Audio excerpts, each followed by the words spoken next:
Let's head to New Delhi, where the Ministry of External Affairs is currently holding a press conference in regards to the repatriation of Indian students from Ukraine back to India. Let's listen in. Joint Secretary Administration, and Dr. Adarsh Waika, a Joint Secretary looking after the Eurasia Division. We will try to, of course, give you a sense of the various elements of the multi-pronged evacuation process. For that, I would request our Foreign Secretary, sir, just to make opening remarks, and we also have a small map here to help you understand that, and then we'll take a few questions. Thank you.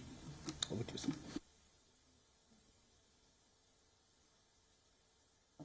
Namaskar and good evening. At our last press briefing, we did say that we will try and arrange as frequent briefings on the situation in Ukraine, in particular regarding the well-being of our citizens as often as possible. So we appreciate your being here on a Sunday evening. As you know, Government of India has launched a multi-pronged evacuation plan entitled Operation Ganga to evacuate our citizens stranded in Ukraine. This evacuation process will be at government cost, given the emergency situation prevailing. You are also aware that our embassy in Kiev, as well as our ministry in Delhi, had issued a number of advisories prior to the situation developing as we know it now, at that time requesting Indian citizens to leave Ukraine. 4,000 of our nationals had left before the conflict pursuant to these advisories. We estimated at that time that about 15,000 of our citizens were left in Ukraine when Operation Ganga commenced. Since the airspace in Ukraine was closed after the conflict commenced, we identified land evacuation options through 4 neighboring countries: Hungary, Poland, Romania, and Slovakia. Specific border crossing points were identified with each of these countries, and the MEA had deployed teams, Russian-speaking officers, to go there and to assist in the evacuation process. We had also asked our embassy in Kiev, and they established a 24/7 control room, and we have done the same in our ministry in Delhi. Now, so far, under Op Ganga, 1,000 of our citizens have been flown out to Romania and Hungary, and another 1,000 have been evacuated from Ukraine through the land routes. In other words, 1,000 of our students have crossed over from Ukraine into zones which are conducive for their evacuation by air back to India. Flights for these evacuees are being organized, and in a short while I'll show you the flights that we have planned over the next 24 to 48 hours. Border crossings to Hungary and Romania are functioning. However, the exit point to Poland is generally clogged from what we can see now due to lacks of Ukrainian and foreign nationals trying to leave the country from that point. So this is a problem area, and I'll come down to that as we go along. We have tried to calibrate our evacuation plan, taking into account let us say, experience on the ground. Certain border crossings are more effective, some are obviously problematic. Those who are near the borders with Hungary, Romania, and Slovak Republic are guided towards their respective border points in phases. Our embassy in Kiev is operational. Obviously, hostilities in the area are making regular activity difficult. We are aware of a number of Indian citizens, particularly students, who continue to be in cities in the east of Ukraine and the southeast of Ukraine. Unfortunately, these areas continue to be live conflict areas, and it is generally deemed unsafe for people to move around freely. We will try to find suitable evacuation modalities for them too, once feasible. Our embassy in Kiev has tried to maintain contact. We have also tried to maintain contact from Delhi, but we keep issuing advisories to them as we go along. Let me convey to to friends that I today called in both the ambassadors, both the envoys of Russia and Ukraine separately, conveyed to them our deep concerns on the safety and security of Indian citizens, particularly students based in Ukraine. I have shared with them, we have shared the locations where Indian students are concentrated and Indian citizens are concentrated for ensuring their protection. Both ambassadors did take note of our concerns and assured us that they are very cognizant of the safety and security of Indian citizens in what is really a conflict zone in Ukraine. We have also contacted the International Committee of the Red Cross in Geneva. Our permanent representative in Geneva has spoken to the president of the ICRC. The ICRC is commencing its operations in Ukraine. We have told them to please make sure that as and when they are operational, they should be cognizant of the needs of our citizens and wherever possible to escort them out. We've also shared with the ICRC, or we are going to share with them, the location of the main sort of areas where our communities are centered. Let me take you to the screen. I think, I don't know if you can see the map that we have here. I want to just briefly give you a sense of the overall plan in terms of evacuation. Let's go back to the main map, please. Go to the first slide, please. Yeah. So here you can see that at the center, do we have the pointer? Yeah, there's the pointer. You can see Kiev at the center. Maybe that should have to go out. Maybe I'll point it out. Kiev is the capital, which is here. We have some approximately 2,000 of our citizens in Kiev. The numbers are larger, but many of them have begun to move westwards. And earlier we had, in our briefing, we had told you that our two evacuation points were Lviv, which I think JS6P has just shown you. Lviv is up, Lviv, which is the exit point of Poland. And we had also mentioned Chernivtsi, which is the exit point to Romania. Now, we had also pointed out that we will also activate the exit points to Hungary and to Slovakia. Now, as I just mentioned to you, the one to Romania, which is in the south, has been generally functional, as has been the one to Hungary.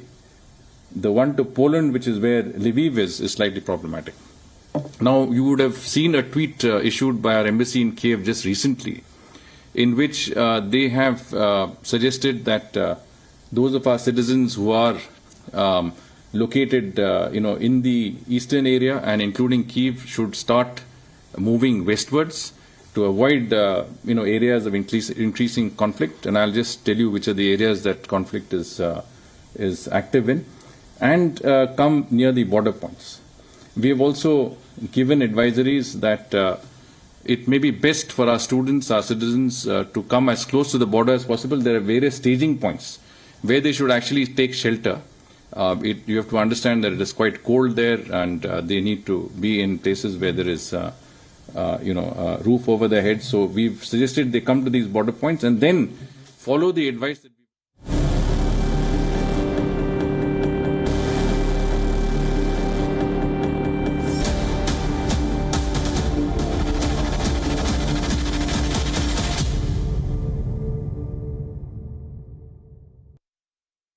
a situation which is not normal, and as a result of which we are not exactly in control of how we can operate and what we can do. The other modification we have made is that we had shared the cell numbers of our teams that are in, mobile teams that are in operations along the border areas. We found that it was not feasible for our teams to both function as well as to take calls, so we have established hotlines in each of our embassies, each of the areas, 4 countries that are involved. And those hotlines will be the interface between our citizens and those of our teams that are actually there to assist in the border points and facilitate the crossings. The ministry would also take out a 24/7 hotline, which would be open in terms of social media. We would provide inputs, advisories, guidance as often as possible. So please look out for that. Now, let me also point out that the area around Kyiv seems to be a conflict area. The area in the east of Ukraine, which is Kharkiv, Suma, and down, of course, these are all conflict areas. And then if you come down towards the Crimea, you see the Odessa area, these are conflict areas. And here, obviously, our advice is to stay as carefully within shelters as possible, unless we have advised otherwise. We have sent a team now, that is the latest development. Our External Affairs Minister has spoken to the Foreign Minister of Moldova. Yesterday he spoke to the Foreign Minister of Hungary. And we have sent, we will have a team in Moldova in place by tomorrow morning. This team will facilitate the crossings of our citizens who are around Odessa and that area, because that is a problematic area also. And we will try and facilitate their crossings into Moldova and then Romania, where they can be picked up to be brought back to India.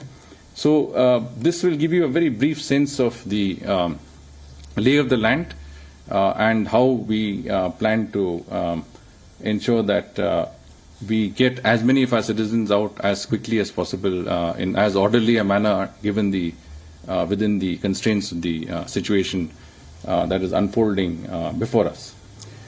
If we can. Thanks.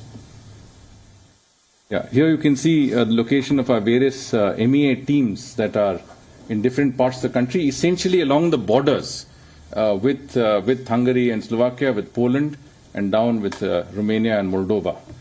These are where our teams are located. They keep going in and out of Ukraine, but they are along the border areas there. Next, please. These are all the flights that you have. You see, 4 flights have already concluded. 4 flights have either brought or bringing people back as we speak.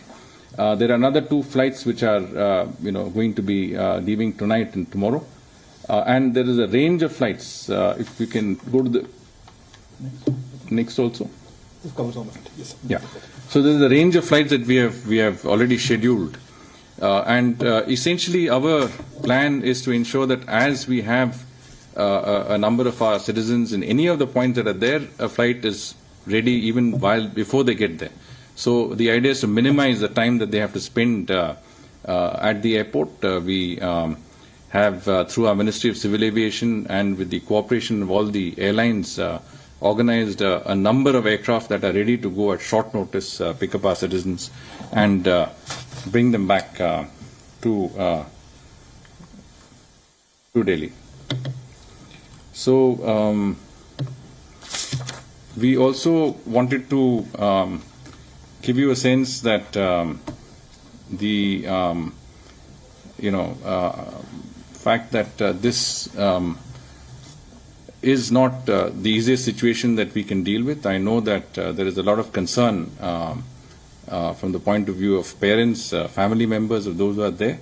The Ministry of External Affairs, under the direct supervision of the External Affairs Minister and the overall guidance of the Prime Minister, is doing everything possible to make sure that the safety, security and the interests of our citizens in Ukraine are given the highest priority. The essential points that we wanted to make was that we are innovating on the ground as we speak. We are taking the steps necessary that would ensure that we have the best possible options before us as we keep moving along. One more point, yes, which I wanted to add. If we can go back to the map, we will see if you go to the areas of Kharkiv and Suma in the eastern part of Ukraine. Now, these are conflict areas, and we have asked our people to stay as safe and secure as possible. But we have also sent a team from our embassy in Moscow down to the border areas to prepare for the eventuality where they can be evacuated from there. In other words, we are arranging accommodation, we are mapping out routes, we are looking at transport. So we are doing what we can to get them out as and when we can. I already mentioned that the International Committee of the Red Cross is also working with us, and they will also be on the ground there. This is a conflict zone, and we have to be very cognizant of that factor. But my conversation with both the Ukrainian as well as the Russian ambassadors was reassuring, and I think I got every sense that we will get their fullest support when it comes to the interests and well-being of our citizens in Ukraine. I will stop there. Thank you very much, sir. That was a very comprehensive presentation. I'm sure I can see some hands going. Take a few questions. Let me start with this, since you raised your hand first. Neeraj, Pratap. Sir Neeraj news 18 India से दो सवाल हैं। Poland की border से बहुत ऐसी खबरें हैं कि बहुत सारे भारतीय छात्र जो हैं वहां जमा हो गए हैं, उनको निकालने के लिए क्या कोशिश हो रही है? और अभी आपने एक महत्वपूर्ण बात की, अभी हम लोग थोड़ी देर पहले एयरपोर्ट पे थे, वहां बहुत सारे लोग कह रहे थे कि भारत ऐसा क्यों नहीं करता कि रशिया के रास्ते बहुत सारे छात्रों को निकालता है, खरक्यू में जो फंसे हैं, सूमी में जो फंसे। तो आपने जो जिक्र किया कि आपकी टीम वहां उस इलाके में भी पहुंच रही है, बॉर्डर एरिया में, उसको हमारे सामने हिंदी में भी रख दे, क्योंकि जो लोग हैं, बहुत सारे लोग हरियाणा हिंदी भाषी प्रदेशों के, वो जानना चाहते हैं कि रूस से आखिर क्यों नहीं कोशिश की जा रही है, रूस के माध्यम से।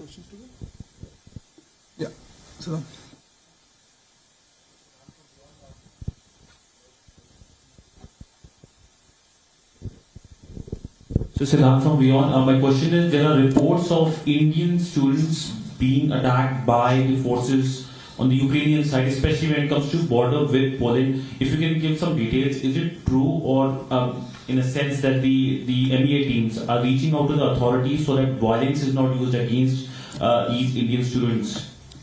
Okay, we'll take one more. Sir, Madhurendra, news nation से। मेरा सवाल है कि ऑपरेशन गंगा की ताजा स्थिति क्या है, अगर आप विस्तार से बताएं।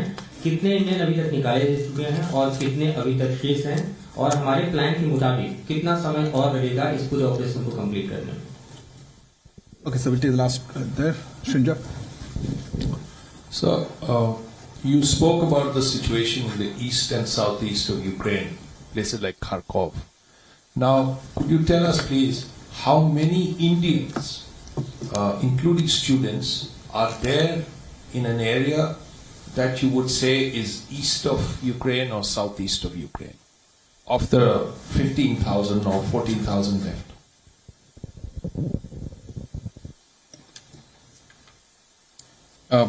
नीरज जी, आपका जो प्रश्न था, आपने ये पूछा कि जो इलाके रूस के आसपास होंगे, जो यूक्रेन के जो इलाके हैं, उनमें जो हमारे नागरिक हैं, उनका इवैक्यूएशन का क्या प्लान है। तो इसमें मैंने आपको बताया कि हमने हमारे एम्बेसी जो मॉस्को में है, वहाँ के एक टीम जो कि हमारे फर्स्ट सेक्रेटरी और उस लेवल के लोग को हमने भेजा है, ताकि जितना भी वो एरिया है वहाँ का पूरी तरह मैपिंग हो जाए, वहाँ के लोगों को मिल के जो इंतज़ाम हमें एडवांस में करना है, ट्रांसपोर्टेशन का इंतज़ाम, रहने का इंतज़ाम, खाने पीने का इंतज़ाम, वो सब पहले से हम तैयार करें। अभी तो ये कॉन्फ्लिक्ट जोन है, जैसे हमें सूचना मिलेगा कि इस एरिया से हम हमारे नागरिकों को इवैक्यूएट कर सकते हैं, तो वो ऑप गंगा वहाँ पे ऑपरेशनल हो जाएगा। हमारी यही उम्मीद है, और मैंने आपको कहा कि मेरी आज दोनों यूक्रेनियन एम्बेसडर और रशियन राजदूत से भी मुलाकात हुई। उनको मैंने यही पूरी तरह मैंने इनका समर्थन मांगा कि जो हमारे नागरिक हैं यूक्रेन में, इनका देखभाल, इनका सुरक्षा, ये हमारे लिए 100% प्रायोरिटी है, और उनको भी इसका पूरी तरह ध्यान देना होगा। तो उन्होंने मुझे आश्वासन दिया कि वो सब उनकी तरफ से जो कुछ कर सकते हैं स्थिति देखते हुए वो जरूर करेंगे, कि हमारे जो लोग हैं उनका जो सेफ्टी पर उनका जो इवैक्यूएशन प्रोसीजर्स है उस पे भी उनकी तरफ से पूरी तरह हमें समर्थन और सहायता मिलेगी। आपने पोलैंड का बॉर्डर के बारे में भी बात किया, उसमें हमने देखा कि काफ़ी हमारे स्टूडेंट्स, हमारे नागरिक हैं जो वहाँ पे फंसे हुए हैं, क्योंकि ये मेन बॉर्डर क्रॉसिंग है। लाखों लोग इस बॉर्डर क्रॉसिंग से निकल रहे हैं यूक्रेन से बाहर।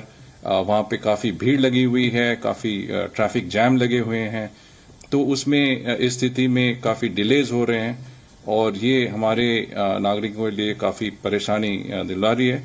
तो हम इनके साथ संपर्क में, हमारे नागरिकों के साथ जो वहाँ पे हैं, जैसे मैंने आपको बताया, हमारा एक प्लान भी है जिसमें हमने कहा कि एक जगह है उश्कोरोड, जो कि हंगरी और स्लोवाकिया के सीमा के आसपास में है। वहां से ट्रेन भी है बुडापेस्ट के लिए, वहां से ट्रांसपोर्ट की अरेंजमेंट्स भी हैं। तो आज ही मेरी हमारे राजदूत जो हैं बुडापेस्ट में, उनसे बात हुई है। उन्होंने कहा कि मैं पूरी तरह इंतजाम कर रहा हूं ताकि हमारे जितने भी नागरिक उशोग्राड की तरह जाएं उनके लिए कुछ शेल्टर मिलेगा और कुछ बंदोबस्त होंगे वहां पे। और जैसे ही ये ट्रेन्स ये या तो रेल बाय रेल या रोड हम इनको निकाल सकते हैं वहां से, उस इलाके से हम इनको इवैक्यूएट करके हंगरी में ले आके वापस बाय एयर भारत भेजेंगे। तो मेरे जो कहना है कि परेशानी तो हो रहे हैं और काफी तकलीफ भी हुई है हमारे नागरिकों को, पर जितना हम कर सकते हैं कि इनके परेशानियां दूर करें, इनको जितना ही जल्दी मतलब मदद और सहायता मिले, हम उस पे लगे हुए हैं। और मुझे लगता है कि 1-2 दिन में जो भी है, हम इनके जो हमारे नागरिक वहां पे हैं वो हम इनको इवैक्यूएट कर देंगे। Siddhant, your question was about Indians facing problems on the Poland border. I had a specific conversation with the ambassador of Ukraine on that issue. And he has been very kind. In fact, his deputy chief of mission is working round the clock only to help our people on that area. They are calling up people who are from their border and immigration authorities on that point. They're talking to their people in Kiev. But you have to understand their preoccupations are in a different way. But they have been very, very, I would say, helpful. And I did tell them that, we expect in every way that they would assist in facilitating the safe and, to the extent possible, hassle-free evacuation of our citizens. So we are working on it. Please bear with us that it's a difficult situation. It's a conflict zone. There are priorities that are elsewhere. Within those constraints, we will do everything possible to get our people out. Our team is working flat out to get that objective achieved. माधुरेंद्र जी, आपने op Ganga पे एक general सवाल पूछा। Ukraine में तनाव की स्थिति उभरते ही आपको बताया कि भारत सरकार ने भारतीयों को और खासकर से हमारे स्टूडेंट्स को सुरक्षित वापस लाने के लिए ऑपरेशन गंगा शुरू कर दिया है। जैसे कि आप जानते हैं, यूक्रेन के पश्चिमी इलाके से भारतीय और पड़ोसी देश जैसे कि रोमानिया, हंगरी, पोलैंड और स्लोवाकिया गणतंत्र के रास्ते से बाहर निकाला जा रहा है। इन सीमाओं के नजदीक कैंप ऑफिस तैनात की जा रही हैं और सीमाओं पर हमारी और मंत्रालय की टीम 24 घंटे वहां पे मौजूद हैं। अभी तक 1000 से अधिक लोगों को रोमानिया और हंगरी से रास्ते से सुरक्षित निकालकर वापस लाया जा चुका है और इन बॉर्डर पॉइंट में से भारतीयों को देश से बाहर निकालने की प्रक्रिया जारी है। आपने देखा होगा कि इन सीमाओं पर बाहर निकलने के लिए बहुत भारी मात्रा से लोग जमा और यूक्रेनियन इमिग्रेशन को प्रोसेस करने में देरी हो रही है। इसका एक कारण भी है, जैसे मैंने बताया अभी, कि यूक्रेन वहां पे मार्शल लॉ भी लगी हुई है और इसके कारण से कुछ वहां पे डिलेज हो रहे हैं। तो ऑप गंगा का शुरुआत अच्छी तरह हुआ है। 4 फ्लाइट्स वहां से निकल गए हैं, 2 फ्लाइट्स आज वहां से रवाना होंगे और मैंने आपको स्क्रीन पे दिखाया कि काफी सारे फ्लाइट्स शेड्यूल हो गए हैं अगले 24 घंटों के लिए और इसके बाद भी हमारी काफी एडवांस प्लानिंग हो रहा है, जिससे जैसे हमारे नागरिक यूक्रेन से निकलते हैं उनको जहाज में बैठा के हम भारत वापस ले आना चाहते हैं जल्दी से। The Indian Foreign Secretary briefing the media on the situation in Ukraine and how Indians have been advised about the advisory that's been coming in for the Indians in Ukraine. Remember, this is the 4th day of the Russian invasion of Ukraine. The embassy in Kiev is still functional. There are 2,000 Indians in the capital city itself. The Indians have been advised to stay in those shelters. At the same time, all measures are being undertaken to ensure their safety. The Indian Foreign Secretary also talking about the coordination and the efforts that have been underway with the Ukrainian counterparts to ensure that the Indians are safe, and the measures that have been taken to also convey to them that the Indian embassy, the Indian government is leaving no stone unturned to ensure that all measures are undertaken at this point. As the situation on the ground continues to escalate, the tensions escalating with the fourth day of Russia's full-scale attack on Ukraine, the clashes on the ground intensifying. We have been getting you up to speed with the latest coming in from on the ground in Ukraine. WION is now available in your country. Download the app now and get all the news on the move.